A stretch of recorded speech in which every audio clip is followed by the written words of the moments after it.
Bismillahirrahmanirrahim. Assalamualaikum warahmatullahi wabarakatuh.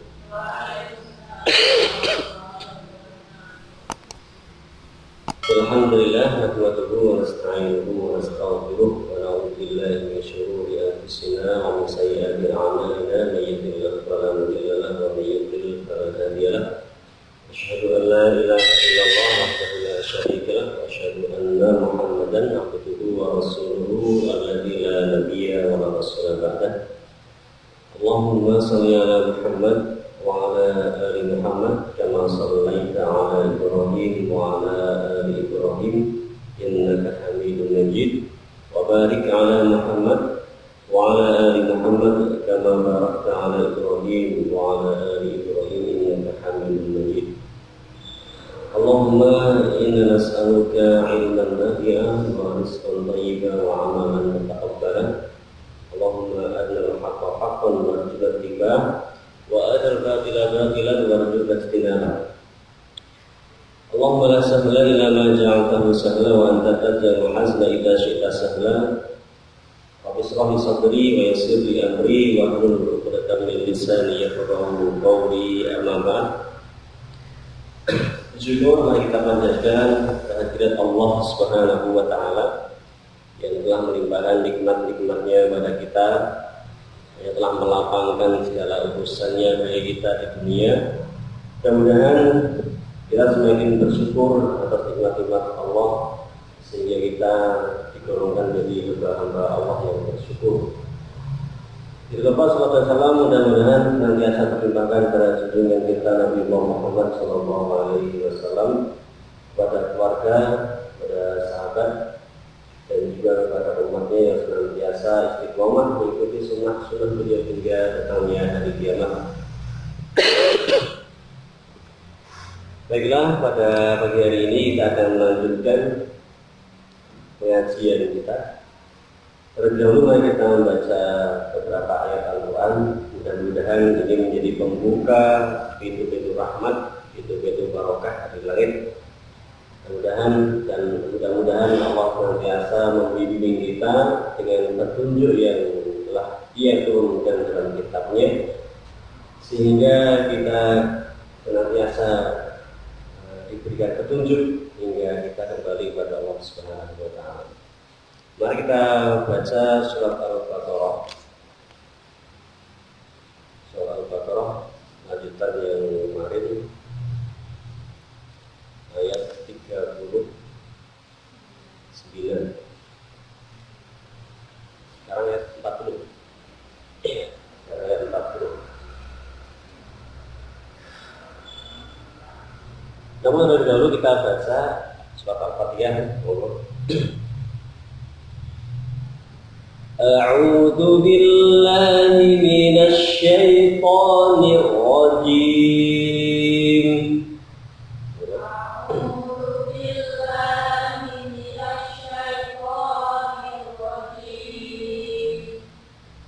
Bismillahirrahmanirrahim.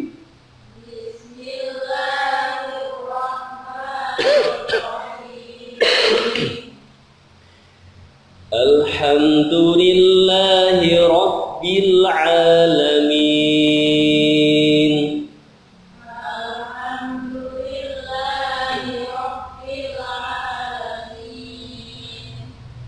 Ar-Rahmanir Rahim. Ar-Rahmanir Rahim. Maliki Yaumiddin.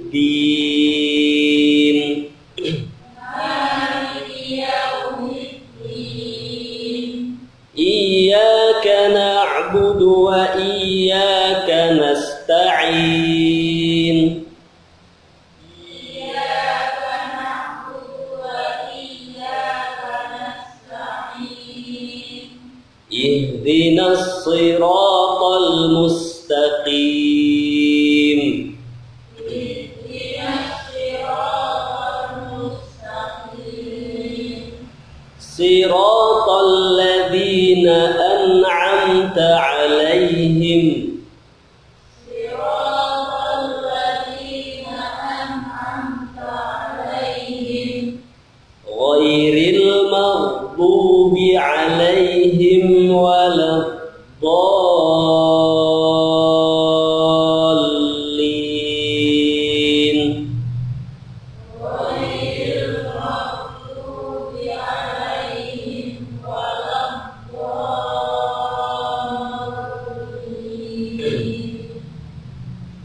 Ya, surat Al-Baqarah ayat 40 ya.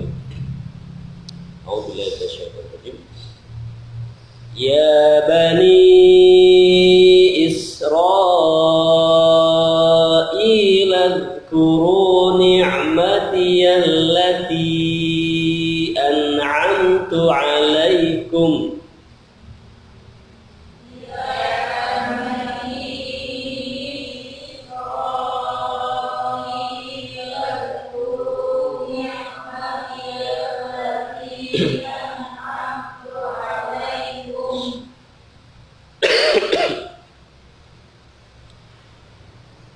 Allati an'amtu 'alaikum wa awfu bi'ahdi ufi bi'ahdikum.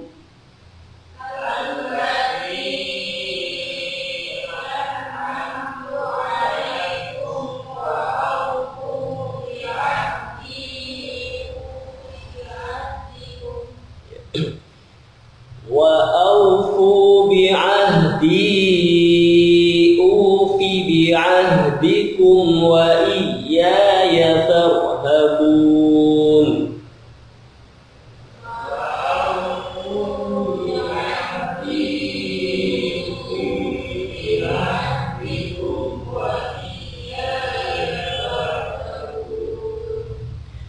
Wa aminu bima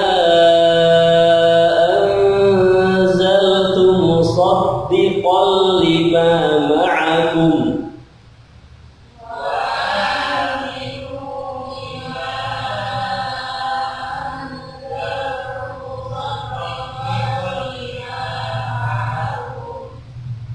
Wa la takunu awwala kafirin bih.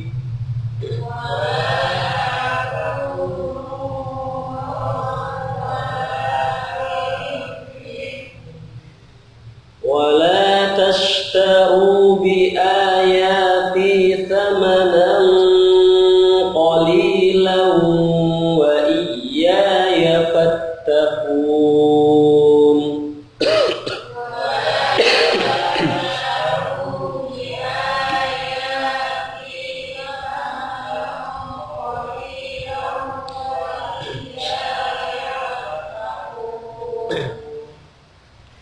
ولا تلبسوا الحق بالباطل وتكتموا الحق وأنتم تعلمون.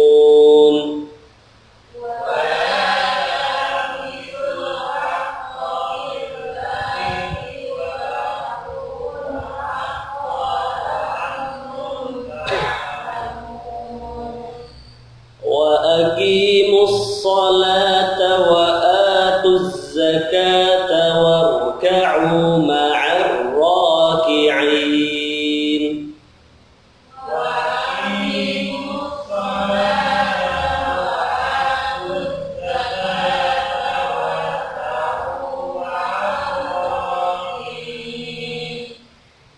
أتأمرون الناس بالبر وتنسون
sampai 146 ya, 7 ayat. 7 ayat kita baca, mudah-mudahan menjadi kebaikan bagi kita semuanya. Baiklah, jemaah yang dirahmati Allah Subhanahu wa taala, minggu yang lalu, pekan yang lalu, pertemuan yang lalu kita telah sedikit banyak membahas tentang ayat 35 sampai ayat 39. Masih ingat ya kemarin kalian hadir tentang kisah Nabi Adam alaihissalam bersama para malaikat dan juga iblis. Bagaimana Allah Subhanahu wa taala memaparkan, menceritakan kisah ini kepada kita, pada umat manusia Bani Adam yang dimana kita itu di tengah-tengah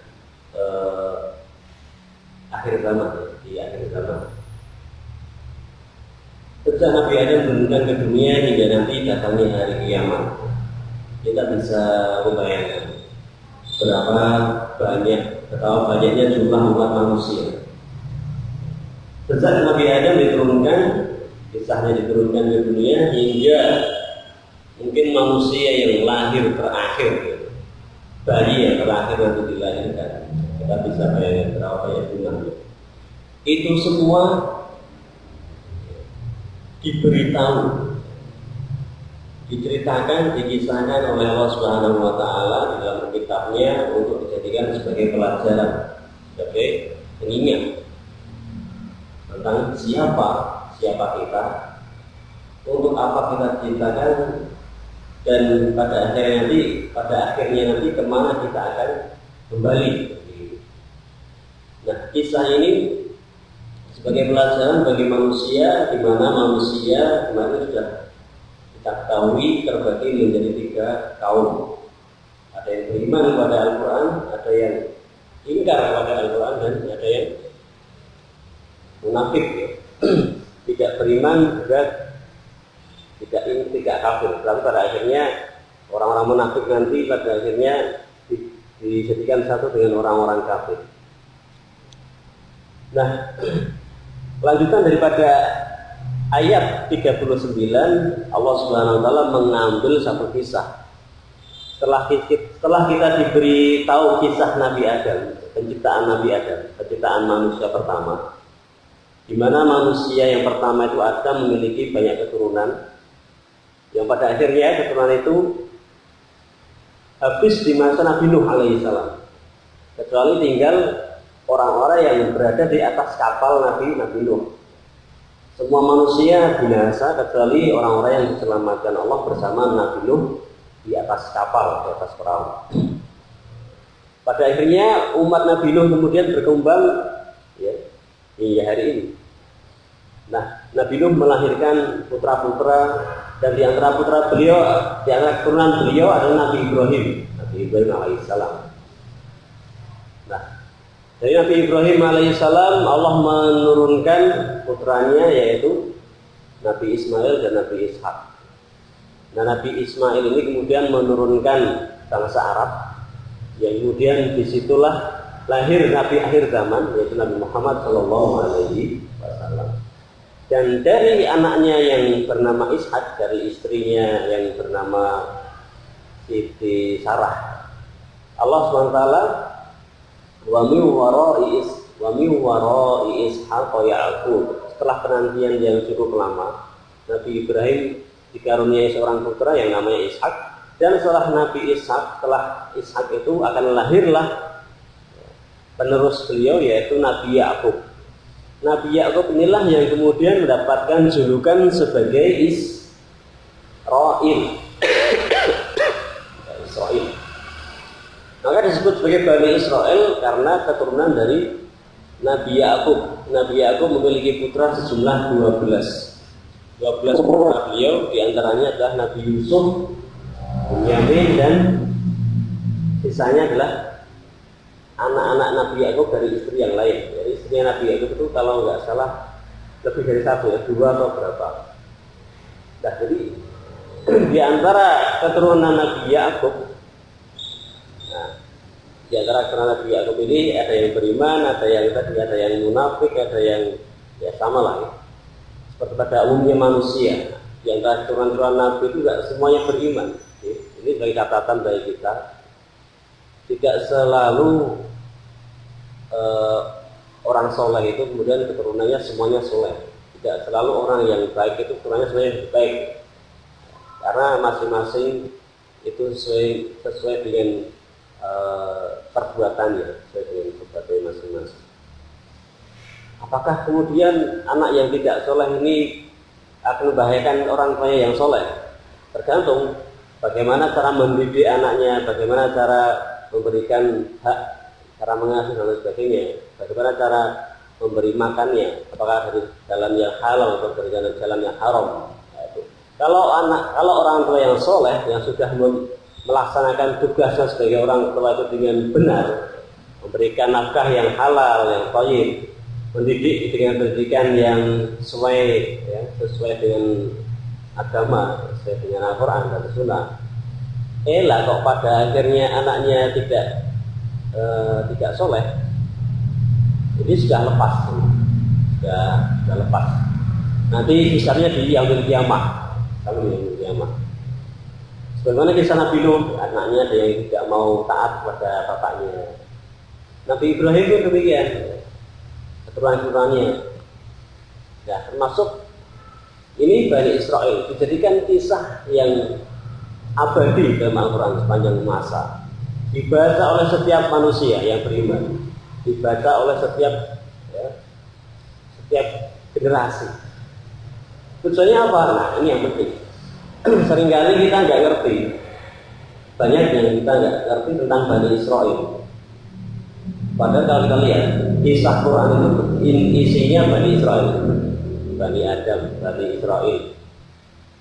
Nggak ada lagi selain itu. Bani Adam, para umum manusia, sejak Nabi Adam hingga akhir zaman. Kemudian nggak ada yang lain, Bani Israel. Kenapa Bani Israel? Berarti ada yang menarik dari Bani Israel yang dijadikan pelajaran, untuk dijadikan pelajaran bagi umat-umat yang lain. Nah, itu yang menarik. Nah, di sini Allah Subhanahu Wa Taala meletakkan kisah Bani Israel itu setelah kisah kisah penciptaan Nabi Adam. Nabi Adam berarti ya termasuk Bani Adam. Pada akhirnya semua manusia secara umum. Allah mengisahkan kisah yang umum, kemudian diambil kisah yang khusus. Yang umum itu manusia tadi ada 3 golongan: mukmin, kafir, munafik. Kemudian kisah yang khusus itu kisah tentang Bani Israel. Mari kita lihat kisah Bani Israel yang Allah ceritakan di ayat 40 ini. Allah berfirman, "A'udzubillahi minasyaitonir rajim. Ya Bani Israel, wahai Bani Israel." Jadi putra-putra Nabi siapa tadi? Nabi Yakub. Udkuru ni'mati, ingatlah nikmat-nikmatku. Nikmati allati an'amtu 'alaikum wa aufu bi ahdi ufi bi ahdikum wa iyaya farhabun. Wahai Bani Israel, ingatlah oleh kalian nikmatku yang telah aku berikan pada kalian. Wa aufu bi ahdi, dan penuhilah ahdi, perjanjianku, perjanjian antara Bani Israel dengan Allah Subhanahu Wa Taala. Ufi bi ahdikum, maka aku akan penuhi janjiku padamu. Wa iyaya farhabun, dan hanya kepada akulah kalian akan farhabun. Kalian tuh hendaknya takut, ya. Adalah itu hanya takut kepada Allah Subhanahu Wa Taala. Yang pertama, nikmat-nikmat yang telah Allah berikan pada Bani Israel. Kita lihat sejarah, dimulai dari Nabi Yusuf. Nabi Yusuf itu Bani Israel, putra pertama dari Nabi Yakub, putra yang generasi pertama dari Nabi Yakub. Jadi anaknya Nabi Yakub. Yusuf bin Yamin. Jadi Dengan kalau mau lihat kisahnya Nabi Yusuf, bukan aja surat Yusuf. Surat Yusuf surat berapa ya? Kisah surat Yusuf. Bagaimana Nabi Yusuf kemudian diangkat menjadi nabi ketika bapaknya masih hidup. Indah sekali. Bapaknya jadi nabi, punya putra yang ketampanannya ini menggoda wanita, Mas. Jadi kalau Nabi Yusuf masih hidup mungkin nggak ada yang nolak, nggak ada yang tahan. Bayangkan kalau yang namanya istri raja, yaitu pembesar Mesir raja sampai tergoda oleh ketampanan Nabi Yusuf, maka bisa dibayangkan bagaimana tampannya putra Nabi Yakub ini. Jadi di antara putra-putra Nabi Yakub ini diberikan kelebihan secara fisik. Jadi fisiknya itu memang bagus ya, bagus. Kalau putri ya cantik ya. Jadi satu nikmat berupa nikmat fisik ya, nikmat yang ya ini memang Allah pilih di antara sekian Bani Adam ini. Allah pilih Bani Israel. Yang pertama itu nikmat kisah dari Nabi Yusuf. Jadi yang bisa lihat secara lengkap di surat Yusuf, bagaimana Yusuf diberikan kenikmatan dari Allah Subhanahu wa taala, bisa menakwilkan mimpi, bisa ya, beliau diberikan kekuasaan, beliau diberikan kemudian kenabian dan lain sebagainya. Kemudian setelah berlalu beberapa kurun waktu, Allah utus di tengah-tengah mereka banyak nabi. Di tengah-tengah Bani Israel itu senantiasa Allah angkat, Allah utus nabi-nabi. Tetapi di depan ya sudah kita lihat, di depan tapi belakang belum sampai. Sebagian mereka dustakan, bahkan sebagian mereka bunuh. Ini kelakuan Bani Israel. Maka Allah ingatkan, Allah Subhanahu wa taala menurunkan Al-Qur'an itu di masa kenabian Rasulullah Muhammad SAW, di mana ketika itu sebagian Bani Israel itu ada hidup di tengah-tengah kota Madinah. Kenapa mereka bisa sampai ke Madinah? Padahal kalau kita melihat sejarah Bani Israel itu mereka dari Syam, dari Palestina, kemudian hijrah ke Mesir. Sekarang kita Nabi Yusuf ke Mesir, nah kemudian berdiaspora, menyebar kemana-mana. Sampailah kemudian sebagian mereka hidup menetap tinggal di kota Madinah. Dan itu jauh sebelum diutusnya Rasulullah Muhammad SAW. Jauh belum itu mereka sudah menetap di Madinah. Nah, alasannya apa? Mereka kok sampai jauh-jauh dari Mesir, berkelana sampai ke kota Madinah.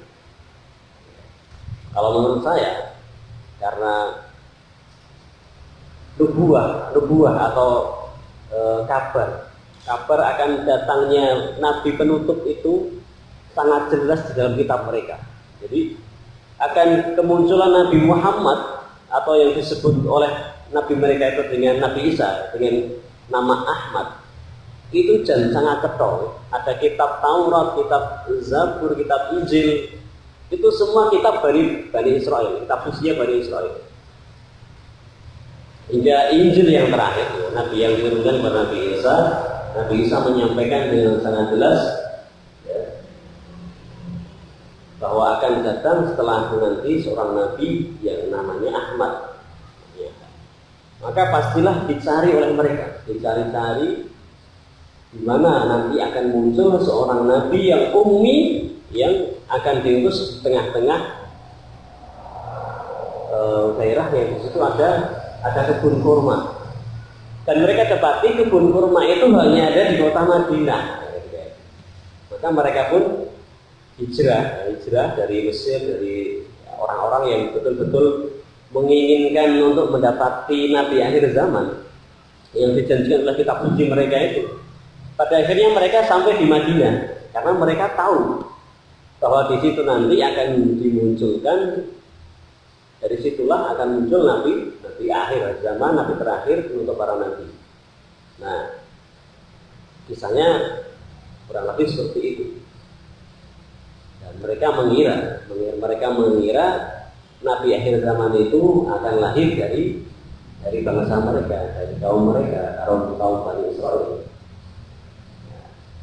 Dan ternyata qadarullah, yang lahir itu adalah Nabi Muhammad, bukan dari Bani Israel, tetapi dari Bani Ismail, bukan Bani Ishak, bukan anak turunnya Nabi Ishak, tapi anak turunnya Nabi Ismail. Itulah dari situ sifat-sifat kemunafikan, dan bahkan kekafiran, tidak percaya kepada Nabi Muhammad SAW. Maka di sini Allah SWT menurunkan ayat ini sebagai teguran keras bagi siapa? Bagi Bani Israel yang hidup jelas-jelas di tengah-tengah Nabi Muhammad. Di tengah mereka ada Nabi Muhammad.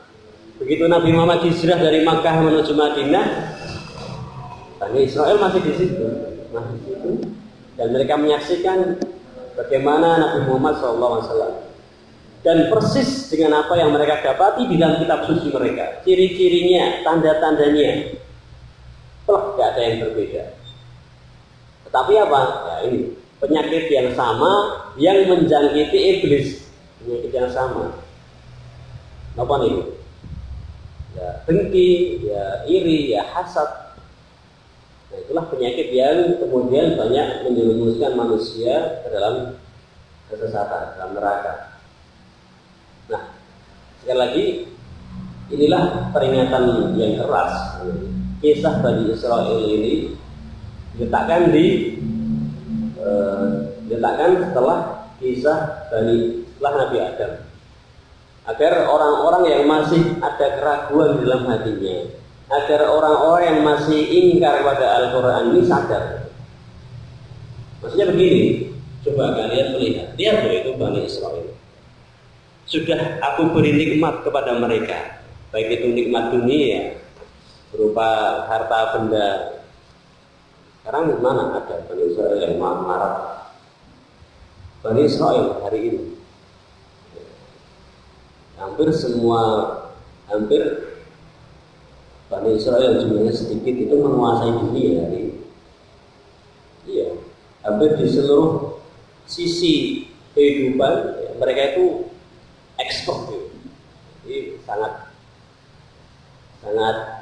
profesional sekali. Nikmat dunia.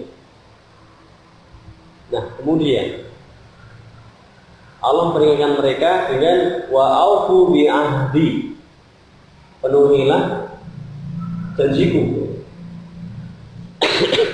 Bani Israel dahulu kala, zaman Nabi Musa, zaman Nabi Isa, senantiasa mereka itu diberi karunia Allah Subhanahu wa taala. Jadi bisa bayangkan zaman Nabi Ibrahim sampai zaman Nabi Isa, zaman Nabi Yakub, setelah itu sampai Nabi Isa, itu semua nabi dari kalangan Bani Israel. Di tengah-tengah mereka senantiasa Allah utus nabi-nabi. Berapa ribu tahun, berapa ratus tahun. Masya Allah, berapa banyak nabi-nabinya. Jadi bisa bayangkan. Dan setiap nabi itu senantiasa menyuruh mereka untuk menyembah kepada Allah Subhanahu wa taala. Dan tidak ada seorang nabi pun dari Bani Israel itu kecuali Allah beri, kalau bahasa sekarang itu mukjizat, kasih mukjizat, dikasih karomah. Kita bisa lihat kisahnya di kisah Nabi Musa, kisah Nabi Isa, dan lain sebagainya. Nabi Ismail, Nabi Sulaiman, Nabi Dawud, itu semua Bani Israel, nabi-nabi Bani Israel. Dia bisa bayangkan ya. Jadi kan sebut aja nabi, nama nabi. Hampir kebanyakan nabi-nabi itu dari kalangan Bani Israel. Nah, saking banyaknya nabi itu semua mengajak umatnya untuk menyembah Allah Subhanahu wa taala. Nah, jadi bagaimana? Kita bisa menangkap belum pelajarannya?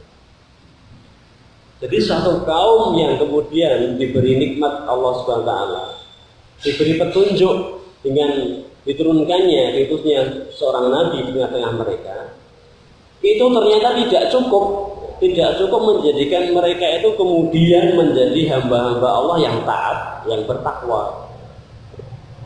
Sekarang kurang nomor. Sudah ada nabi, sudah ada kitab, sudah dikasih mukjizat. Ada yang minta, ya Allah turunkanlah makanan dari langit. Ya Allah turunkan. Ya Allah selamatkanlah kami dari kejaran Fir'aun. Laut dibelah sama Allah SWT. Baik, kurang nomor. Tetapi pada akhirnya itu semua tidak menjamin seorang itu kemudian beriman kepada Allah, tidak menjamin mereka itu kemudian bertakwa kepada Allah Subhanahu wa taala. Jadi sesungguhnya petunjuk itu adalah hak Allah. Qul innal huda hudallah. Ayyuta ahadum mithla ma utitum aw yuhajukum bihi yuhajukum bihi. Jadi sesungguhnya petunjuk itu petunjuk Allah Subhanahu wa taala. Jadi kalau kita itu sudah merasa masuk Islam, kalau kita sudah merasa selamat dengan hanya masuk Islam, nah kita punya Quran, kemudian kita diam saja, sudah merasa dapat petunjuk, nah sudah dapat tiket masuk surga, begitu. Gak mau belajar, gak mau beramal, gak mau mengaji. Nah ini hati-hati. Ini loh pelajarannya Bani Israel. Gak cuma 1-2 nabi, mungkin ratusan nabi-nabi Allah SWT turunkan di tengah mereka. Tetapi sifat Bani Israel itu yang kemudian menjadikan mereka seperti ini, seperti itu, ingkar kepada Allah SWT. Nanti akan ketemu nanti sifat-sifat Bani Israel ini akan muncul. Kita lanjutkan sudah. Wahai Bani Israel, penuhilah janjiku, janjinya Allah SWT. Mereka berjanji pada Allah Subhanahu wa taala, janjinya tentu akan ya melaksanakan perintah, meninggalkan larangan, begitulah. Maka aku akan memenuhi janjiku kepada kamu. Janji Allah apa ya? Janji Allah akan diberikan balasannya berupa surga dan yang lainnya. Wa iya ya farhabun, dan hanya kepada pula seharusnya kalian itu takut. Nah ini Bu, jadi sifat yang pertama itu yang dimiliki Bani Israel, ya semuanya ini saya bilang nggak semuanya, cuman menjadi kebanyakan. Mereka itu pengecut, apa nih pengecut? Farhabun. Jadi mereka itu sebenarnya bangsa yang pengecut. Jadi kita lihat di Palestina bagaimana orang-orang Yahudi, orang-orang Israel itu ketika perang melawan bangsa Palestina. Bangsa Arab itu bangsa Arab ya, bukan Bani Israel. Palestina itu orang Arab. Nah, bagaimana kepengecutan mereka, ketakutan mereka menghadapi rakyat biasa yang tidak bersenjata kecuali cuman pakai batu sama pelintang, nggak boleh senjatanya mereka. Senjata rakyat Palestina cuman batu sama pelintang. Itu saja ketakutannya sudah luar biasa. Nah, ketakutan itu seringkali menyebabkan orang itu jauh dari Allah Subhanahu wa taala. Misalkan orang takut miskin, jualan dagangan apa ya usaha apalah, takut dagangannya nggak laku, takut rugi, takut tekor, akhirnya kemana lari? Lupa sama Allah SWT yang ngasih rezeki, larinya ke orang pinter, dukun dan lain sebagainya, pesugihan dan lain sebagainya. Nah ini contoh. Orang takut sakit, takut mati, sakit lama nggak sembuh-sembuh, misalnya. Ingin segera sehat, ingin segera ya senang-senang lagi. Akhirnya lari ke Kita sama, dukun, cari kesembuhan, cari pesugihan, cari jodoh, cari awet muda gitu. Ini contoh ketakutan yang pada akhirnya membuat orang itu lari dari Allah Subhanahu wa taala. Nah, jadi kisah Bani Israil ini Allah kisahkan sebagai pelajaran bagi kita bahwa yang pertama tadi, petunjuk itu hanyalah milik Allah Subhanahu wa taala. Maka sebagai orang beriman kita diajarkan oleh Allah Subhanahu wa taala untuk senantiasa minta ihdinas shiratal mustaqim. Ya Allah, tunjukkanlah kami ke jalan yang lurus. Itu otomatis dengan masuk Islam, melaksanakan rukun Islam itu sudah otomatis dengan diajar sama Allah Subhanahu wa taala, dituntun sama Allah Subhanahu wa taala, ihdinas shiratal mustaqim. Ini yang membedakan umat Islam dengan Bani Israil. Ini yang membedakan kitab Al-Quran dengan kitab Injil, Zabur, Taurat dan lain sebagainya. Enggak ada satu kitab pun, kitab suci, kitab samawi, yang di situ Allah turunkan surat Al-Fatihah kecuali hanya Al-Quran. Maka ini spesial. As-sab'ul mathani. Sesungguhnya kata Rasulullah, aku diberi 7 ayat yang diulang-ulang. Jadi Rasulullah membanggakan keistimewaan kitab Al-Quran ini di tengah-tengah para sahabat, di mana tidak ada kitab yang lain, tidak ada kitab yang di situ ada ayat yang seperti Al-Fatihah, As-sab'ul mathani.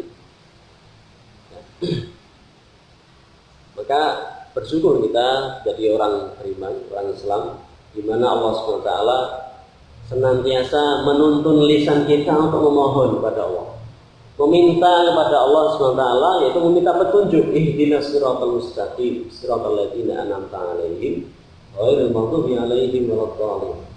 Itu bayangkan, ini setiap hari minimal berapa belas kali, minimal 17 kali. Belum nanti di sholat-sholat sunnah, belum nanti di acara-acara yang lain. Nah, subhanallah. Maka marilah kita memperbanyak memohon kepada Allah Subhanahu wa taala agar kita senantiasa diberikan petunjuk hingga nanti kita kembali kepada Allah Subhanahu wa taala. Dan semua itu adalah pertolongan Allah. Semua itu adalah pertolongan Allah SWT. Iyyaka na'budu wa iyyaka nasta'in. Hanya kepada Engkau lah kami menyembah, dan hanya kepada Engkau lah kami mohon pertolongan Allah SWT. Nah, satu ayat habis waktunya. Wa aminu bima anzaltu musaddiqan lima ma'akum wa la takunu awwala kafirin bih wa la tashtaru bi ayati thamanan qalila wa iyaya fattaqun. Dan berimanlah kamu wahai Bani Israil kepada apa yang telah aku turunkan, yang benarkan yang ada pada kalian. Kitab apa? Injil, yang benarkan Injil, yang benarkan Taurat, yang benarkan Zabur. Dan janganlah kalian menjadi orang yang pertama kali kafir kepada Al-Quran. Wala tashtaru bi ayati thamanan qalila wa iyaya fattaqun. Dan janganlah engkau menjual ayat-ayatku dengan harga yang sedikit, dan hanya kepada engkau akulah seharusnya kalian itu bertakwa. Jelas begitu? Jelas sekali bahwa ini Bani Israil itu janganlah kalian menjadi orang yang pertama kali kafir kepada Al-Quran. Dulu menanti munculnya Nabi akhir zaman, ditunggu-tunggu, bahkan bertahun-tahun menunggu di Madinah. Begitu Nabi Muhammad tiba di Madinah, justru yang terjadi adalah sebaliknya. Oh, ternyata bukan dari bangsa kita, bukan dari Bani Israil. Kalau begitu kita agak usah beriman, ya. Kita agak usah beriman. Nah, ini Bani Israil. Maka Allah tegur, Allah peringatkan dengan keras. Janganlah kalian menjadi orang yang pertama kali kafir kepada Al-Quran, kafir kepada Nabi Muhammad. Jangan kamu menjual ayat-ayatku. Gimana maksudnya? Sudah jelas Nabi Muhammad disebutkan dalam kitab Injil, kitab Taurat, kitab-kitab sebelumnya akan datang Nabi akhir zaman, namanya Ahmad. Ketemu ya, jelas. Dijual. Nggak mau beriman. Kita nggak usah beriman dari Nabi Muhammad. Kita bilang aja, nggak ada di dalam kitab itu disebutkan Nabi Muhammad, nggak ada. Janganlah engkau menjual ayat-ayat Allah dengan harga yang sedikit. Tujuannya apa? Tujuannya apa mereka itu? Katanya menunggu Nabi Muhammad. Begitu Nabi Muhammad datang tidak mau beriman. Karena apa? Karena mereka menghendaki kedudukan yang mulia sebagaimana kedudukan mereka sebelum datangnya Nabi Muhammad. Mereka diutus dikatakan mereka nabi, mereka diberikan karunia Allah SWT, dilebihkan atas bangsa-bangsa yang lain, Nah, ketika Nabi Muhammad itu bukan dari Bani Israel, mereka mengira, mereka itu berpikir otomatis kemuliaan mereka itu hilang, otomatis keistimewaan mereka itu hilang. Mereka berpikirnya dunia, padahal kemuliaan seseorang itu bukan dilihat dari keduniaan. Keistimewaan seseorang, kedudukan seseorang itu di sisi Allah tidak dilihat dari fisiknya, tidak dilihat dari zahirnya, bukan dilihat dari bangsanya. Oleh Bani Israel mulia, bangsa Arab mulia, bangsa Indonesia mulia, enggak begitu. Tetapi yang dilihat oleh Allah Subhanahu Wa Taala adalah ketakwaannya. Maka di sini wa iya yafatakun, maka bertakwalah hanya pada aku. Sesungguhnya orang yang paling mulia di antara kalian adalah orang yang paling bertakwa aku. Ini dibantah Allah SWT. Semua pikiran-pikiran Bani Israel tentang kemuliaan. Dan itulah kisah Bani Israel yang pertama. Kisah kedua setelah kisah Nabi Adam, mudah-mudahan menjadi pelajaran bagi kita sebagai umat Islam. Yang pertama, jangan pernah kita bersifat atau memiliki sifat iri, dengki, hasad kepada siapapun, kepada keluarga sendiri, kepada teman, kepada sahabat, kepada tetangga punya apa, tetangga beli apa, ya biarin aja beli apa. Tetangga punya rumah yang lebih bagus, punya kendaraan yang lebih bagus, biarkan saja. Alhamdulillah, gak usah iri, gak usah dengki. Gak usah, dan jangan pernah kita bersifat sombong, ya. Kita sombong seperti Bani Israel, menyombongkan diri, merasa lebih baik, merasa lebih mulia dari bangsa yang lain, merasa diri kita lebih hebat dari orang lain. Jangan pernah. Dan kemudian senantiasa kita memohon petunjuk kepada Allah SWT agar kita senantiasa dijaga, diselamatkan dari fitnah-fitnah di akhir zaman ini. Karena sungguhnya fitnah-fitnah akhir zaman ini sangat halus. Dan begitu, mudah-mudahan bermanfaat. Bila banyak kesalahan dan kekurangan, saya mohon maaf yang besar-besarnya. Qul qouli hadza astaghfirullah li wa lakum. Subhanakallahumma rabbana wa bihamdika asyhadu an la ilaha illa anta astaghfiruka wa atubu ilaik. Assalamualaikum warahmatullahi wabarakatuh.